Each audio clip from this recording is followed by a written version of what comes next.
Viewers, আপনারা দেখতে পাচ্ছেন আমার সামনে একটি আরএফএল এর এক্সপার্ট 200 কেজি মেটাল বডির স্কেলটি আসছে। এই স্কেলটির সমস্যা, ওজন একা একাই ওঠে, আবার সময় সময় মাইনাসও হয়, প্লাস মাইনাস দুটাই হয়। এটি দেখতেই পাচ্ছেন ওজন উঠতে আছে। আমি যদি এখন পা দিয়ে ওজন দিয়ে দেখি, আবার এখন ওজন শো করে ঠিকই, কিন্তু এই যে ওজনটা প্লাস হয়ে যাচ্ছে।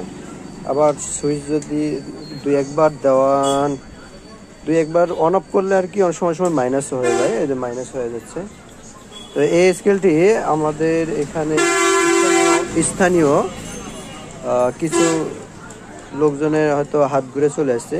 একটু আগে আরেকজনকে দিছিল, তো উনি লোড সেলের তার চেঞ্জ করছে, এটা ওটা চেঞ্জ করে কি করছে জানি না, তো লাস্টে পারে নাই, তখন আমার এখানে পাঠিয়ে দিয়েছে। তো আমি ইনশাল্লাহ চেষ্টা করব এই স্কেলটিকে রেডি করে দেওয়ার জন্য।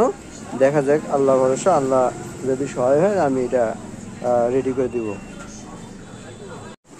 আমি এই পার্লারটি সার্কিটে এই ছোট লোড সেলটা দিয়ে চেক দিয়েছি। এটি ছিল হচ্ছে 200 ক্যাপাসিটির লোড সেল। জাস্ট শুধু সার্কিটটা ভালো আছে কি না এটা দেখার জন্যে। তো আমি লাগানোর পরে দেখি দেখ, মাশাআল্লাহ সার্কিটটি ভালো আছে, সার্কিটের সমস্যা নেই।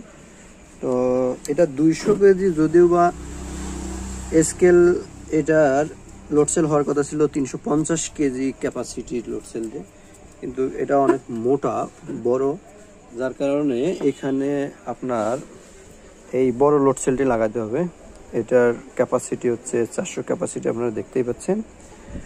এই 400 ক্যাপাসিটির লোড সেলটি লাগালে এটা ঠিক হয়ে যাবে। আমি এখন এটা পুরাটা খুলে এখন এই লোড সেলটি লাগাবো।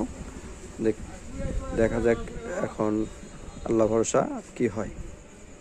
আমি এটা লোড সেল ফিটিং দিয়েছি, আলহামদুলিল্লাহ একদম ভালোভাবে ফিটিং হয়ে গেছে। আপনারা দেখতেই পাচ্ছেন আমি এই যে উঠেছি 56 কেজি, 956-57 কেজি দেখাচ্ছে। এখন এটা ক্যালিব্রেশন দিলে এটা অবশ্য রেডি হয়ে যাবে। আমি এখন এটা ক্যালিব্রেশন দিব। দেখতে পাচ্ছেন এই যে ফাংশন লেখা আসছে। আমি এখন এটার ওজন ঠিক করে দিব।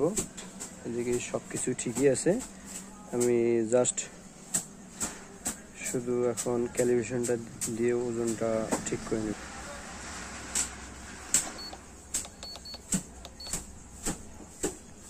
দশ কেজি পাথর দিয়ে আমি ওজন ঠিক করবো, এর জন্য 10 কেজির ক্যালিব্রেশনের জন্য 10 কেজি লিখতে হবে। এই দেখুন এখন